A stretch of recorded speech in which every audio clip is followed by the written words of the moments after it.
I am Nayaswami Devarshi, and we begin our Living Wisely, Living Well satsang with this week's reading from Swami Kriyanandaji, July 22nd.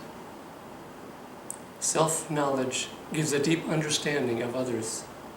Though some people believe what they want is money, fame, power, pleasure, or material success, their motivation essentially is always the same: the longing for bliss.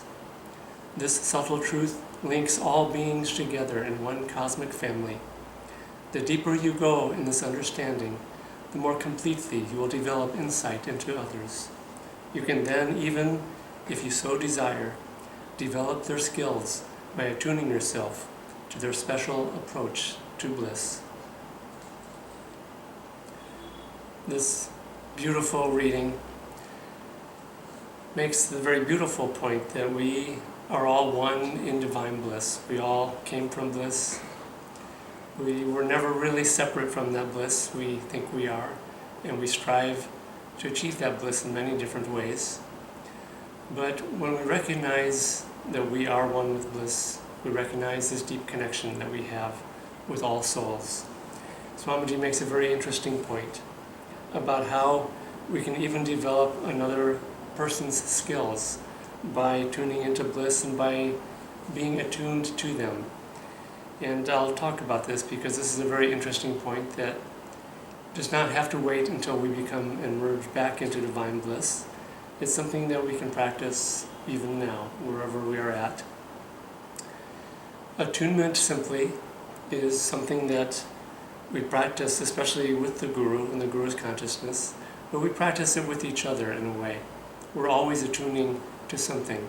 When we watch a violent movie, for example, we're attuning to that vibration of violence by being receptive and open to it and receiving it and consciously watching it and paying attention to it. We are also attuning to each other in many ways. Those who we love especially, and I'll talk about that. But those people who we are around, we really do absorb and attune ourselves to their particular qualities, and we start to develop them. And by qualities, these can be positive or negative. So this is why it's very important to choose our friends and our associates. Sometimes we can't choose our family, but we can choose how we spend time with even family members. One time somebody asked, a disciple of Paramahansa Yoganandaji, they asked him, how can I develop the quality of devotion? And his answer was really very, very simple. He said, spend more time hanging out and being with people who are devotional. And we can apply this to any area of life. Swami Kriyanandaji very often said, and so did our Guru Yoganandaji, that if you want to achieve success in a particular realm, it could be business, it could be mountain climbing, any field that you want to be successful and develop deeply in yourself. They both said spend time with people who are successful in that field. Shake hands with them. Yoganandaji even said, if you're in business, to shake hands with very successful business people, because their magnetism and their energy will affect you, and you will draw their particular qualities into yourself. And it's not the skills that we learn by studying necessarily, although that's part of being with people who are successful in a particular realm, but it's more on the level of vibration and attunement that we absorb the quality and the type of energy that it takes to succeed.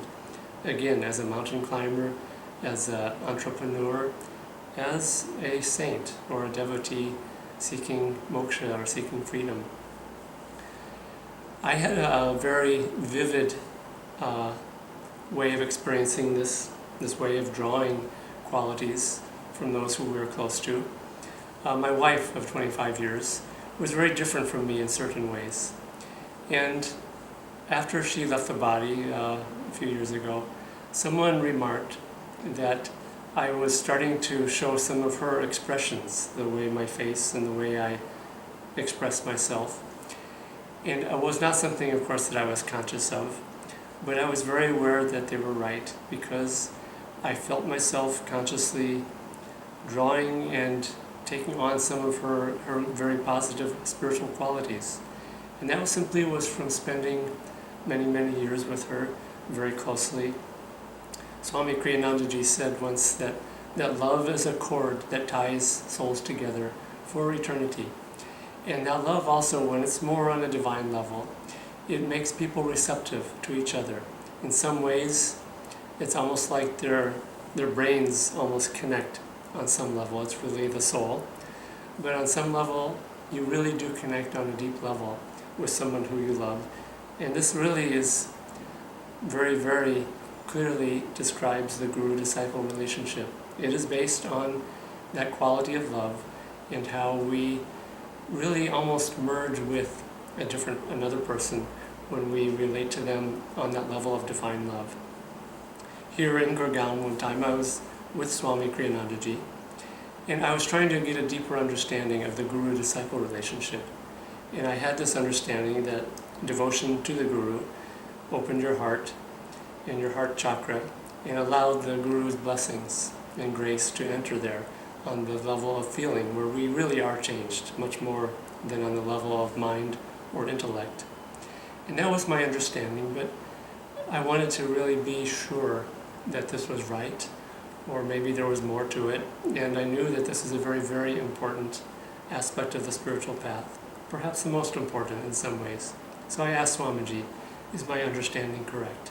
And he said that yes, it's true to some extent that what you're describing happens. But he said there's a much deeper way of working with that connection to the guru. He said, rather than feeling that you are separate, you are here and the guru is out there sending you blessings across this chasm of space and separation between the two of you. He said, better to feel that your aura and magnetism and the guru's aura, that in meditation on the guru and devotion to the guru, your auras are commingling and merging and becoming one. And he said that's the level that the guru really changes the disciple, is on that level when you really very deeply consciously tune into the guru and there's no separation. He is part of you and becomes one with you. Towards the end of his life, Swamiji, who had spent his whole life tuning his consciousness to his guru Yoganandaji, he said by the end of his life, because he would always ask Yoganandaji, what should I do with this situation, with this person, with Ananda, with the Ananda communities, with this book that I'm writing.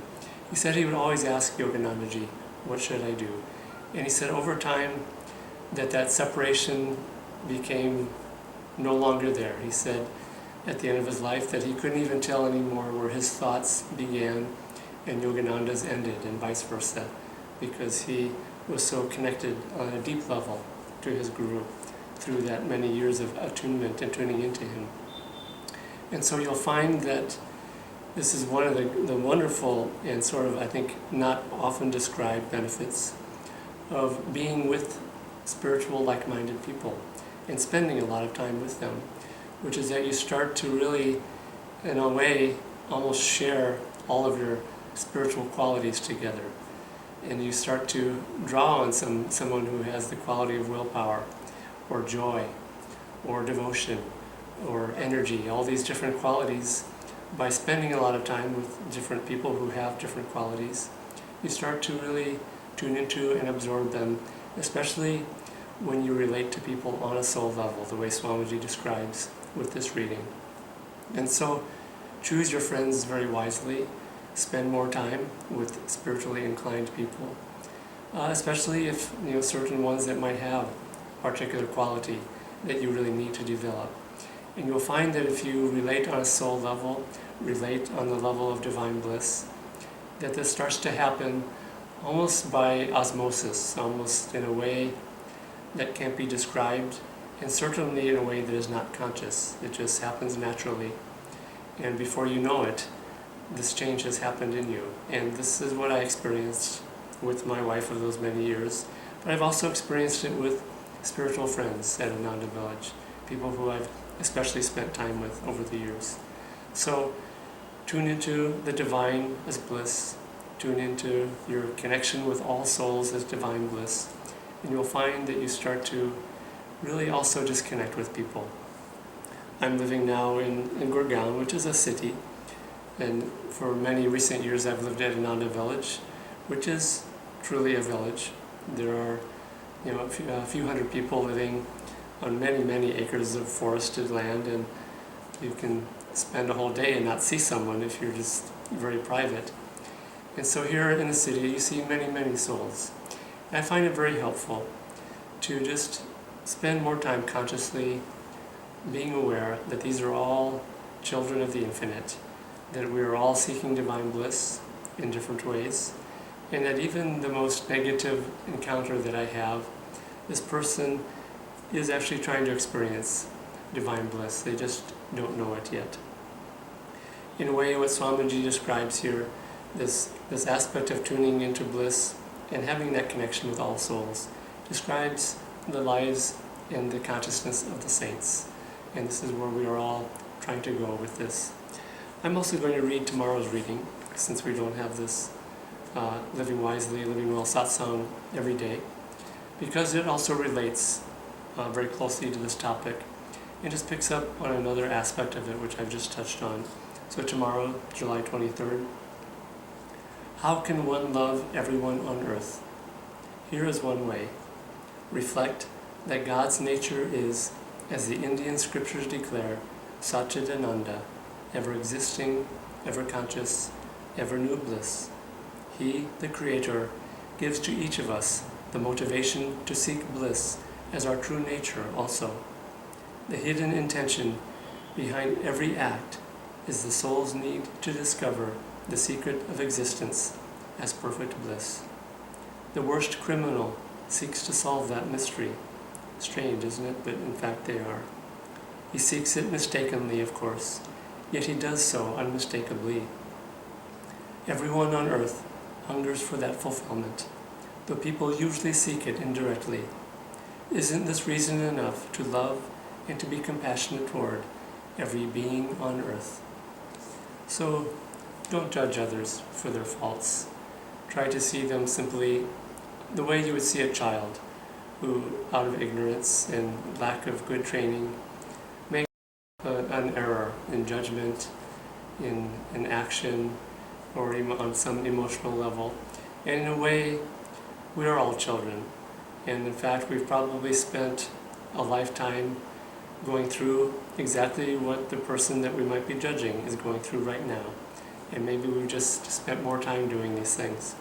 Someone asked Swami Kriyanandaji, they were expressing how easy it seemed to be for him to do certain things in life, and how difficult it was for ordinary people.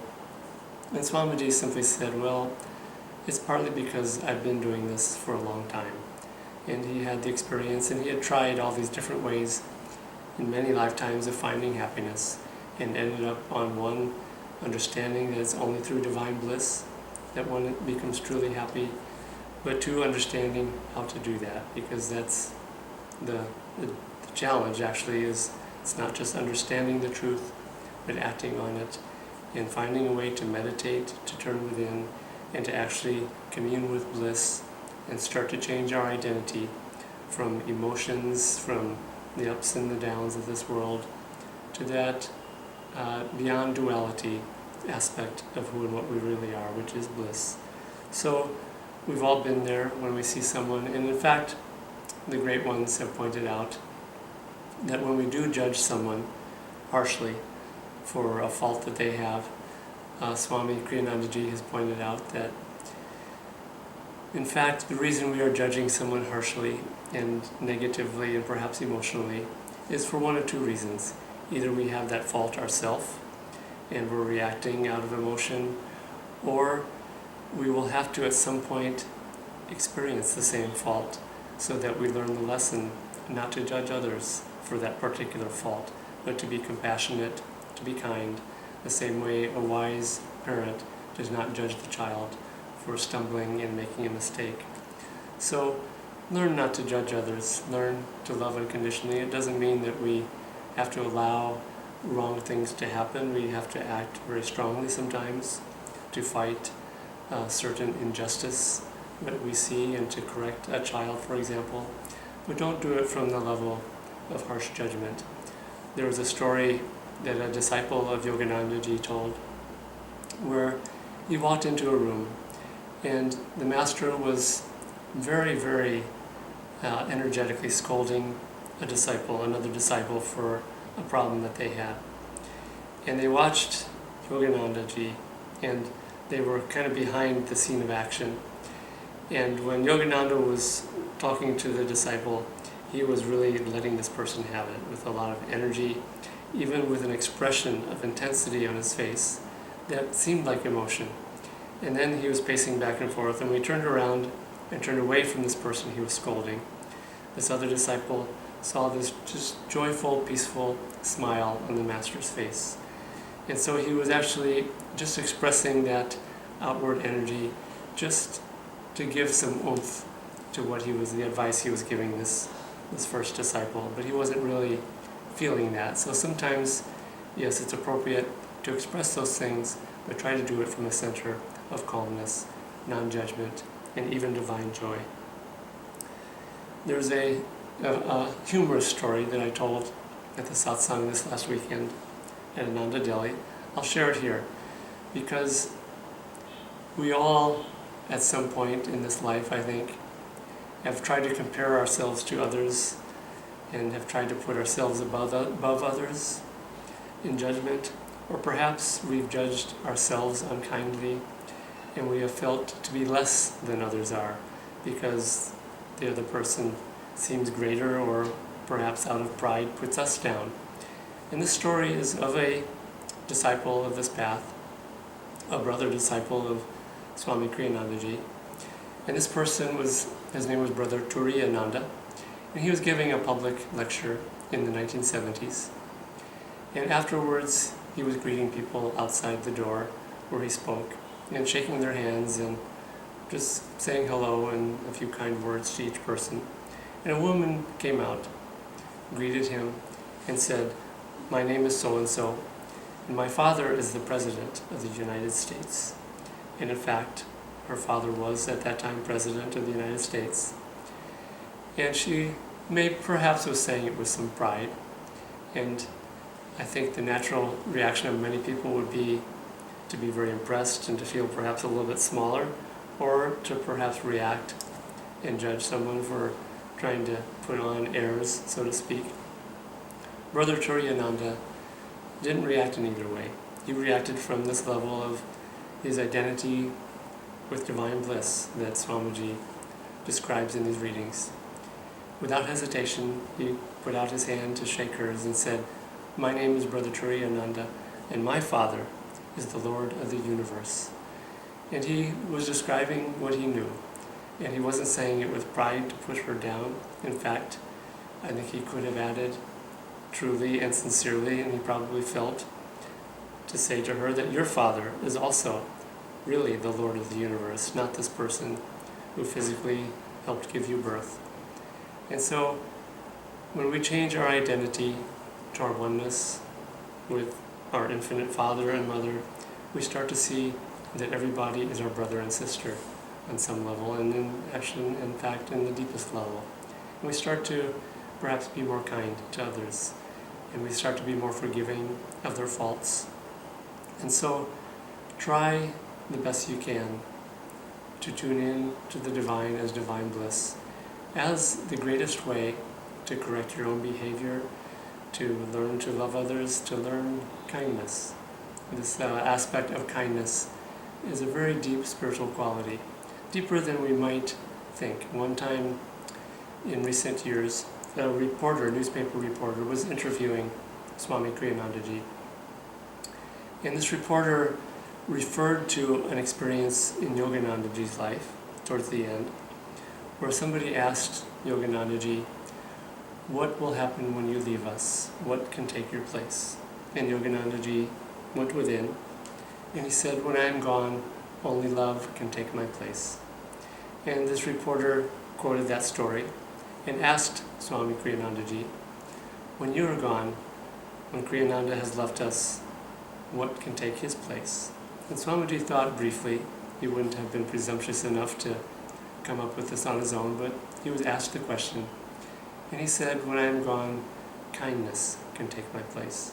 And that was a deep spiritual quality that he had, that there was an extraordinary kindness and non-judgment of all souls, of all their mistakes, foibles, shortcomings.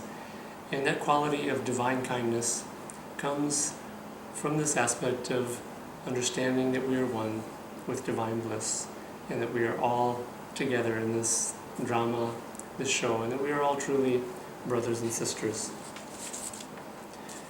This divine bliss is something that is hard to explain or describe, because it's not just happiness.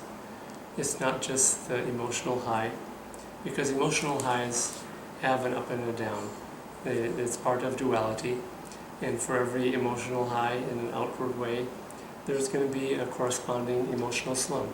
You see this with people who are very outwardly emotional. They have a lot of ups and downs, and in the end, all those ups and downs tend to balance each other out. And just if the wave leaves the ocean and makes a high peak, then there's a corresponding trough that sinks down into the ocean. And so divine bliss is untouched by this. Divine bliss is unconditional. It does not change when we have the ups and downs of life. It's divine union, and it is beyond duality. Krishna in Bhagavad Gita talks about this. Chapter 18, stanza 36. He says, "Now hear from me, O best of the Bharatas, Arjuna, the three kinds of happiness, transcendent above which is supreme bliss. The consequence of continuous inwardness of mind through meditation. In bliss alone does one achieve the end of all sorrow." And Swamiji gives a very short interpretation. He says, it is fitting that Krishna begins his discussion of the kinds of happiness that are under the influence of the three gunas by referring to the bliss that transcends them all. All human happiness is relative. Only in absolute bliss is the end of all sorrow attained. And Krishna goes on to explain the corresponding three more human ways of happiness relating to the three gunas. And these are all part of duality. I think everyone experiences them, but it puts it in the proper perspective when we see people trying to find divine bliss through the gunas in a way that is very limited and very human. And this perhaps will help us to not judge so harshly when people seek happiness in these other ways. Chapter 18, stanza 37. That human happiness, which is called sattvic, is attained through what seems in the beginning like poison, but in the end is like nectar, and leads to the clear perception of the self. And so, this is still human happiness. It's limited, but it is something I think that probably people have to go through on the way to divine bliss, is that they have to experience this limited sattvic bliss. And I've lost my place here, and I'm trying to find it.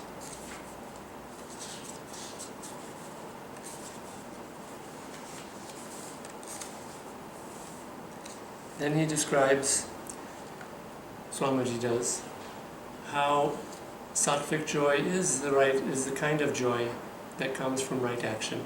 It comes from living a morally right life, from serving others, and it does lead to contentment, happiness on a human level, but it is an exalted human level. It is sattvic and it is true and spiritual, but it is still short of divine bliss.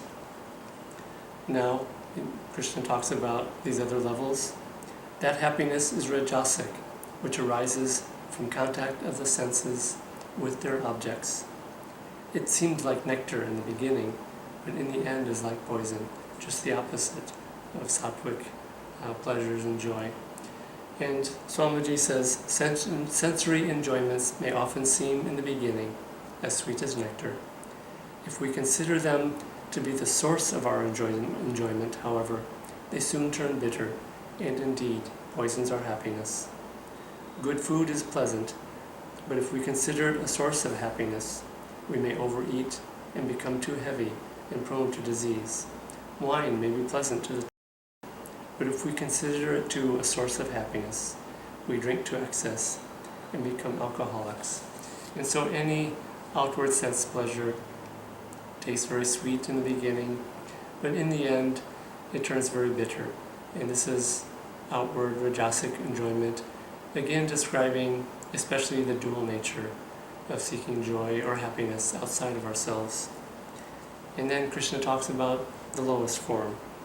That elusive happiness is termed tamasic, which begins and ends in the deluded stupor of oversleep, drunkenness, and slovenliness.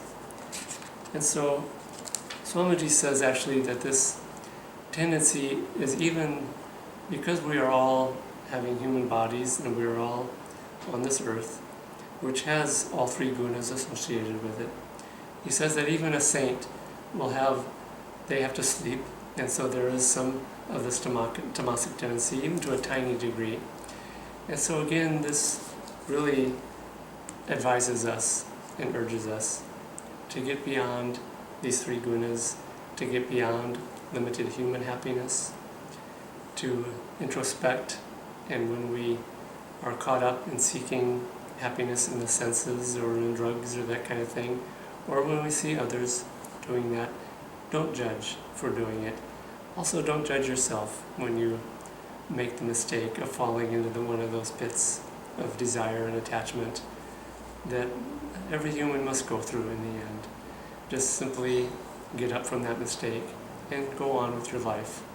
And so, don't judge yourself, don't judge others, and really, in the end, try to get beyond this dual nature here of the ups and downs of emotional happiness.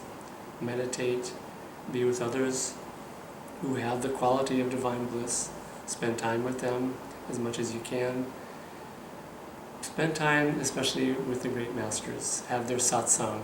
Even when you cannot be in their physical presence, be with them in meditation, and you will find that the way out of all suffering, the way out of all limitation, is to turn our attention from the outside to the inside, to who and what we really are, which is, we were made of divine bliss. We are divine bliss. We were never separate from it. We only simply forgot. And when we remember that, then many, many millions of lifetimes of seeking in outward ways through the senses, through self-importance, through fame, through power, all these things, we realize that all along we were seeking happiness in the form of divine bliss. And in the end, that is the only thing that can fulfill us. So spend as much time as you can seeking that in the ways that we've been talking about. And you will find that this dream of this world, which can be unpleasant and dual at all times, in the end it becomes one when we get beyond the dream and tune in to the one who created that dream and our own nature as children of the infinite. May the bliss of our gurus be with us always and guide our lives and guide our actions. Om Shanti, Shanti, Shanti.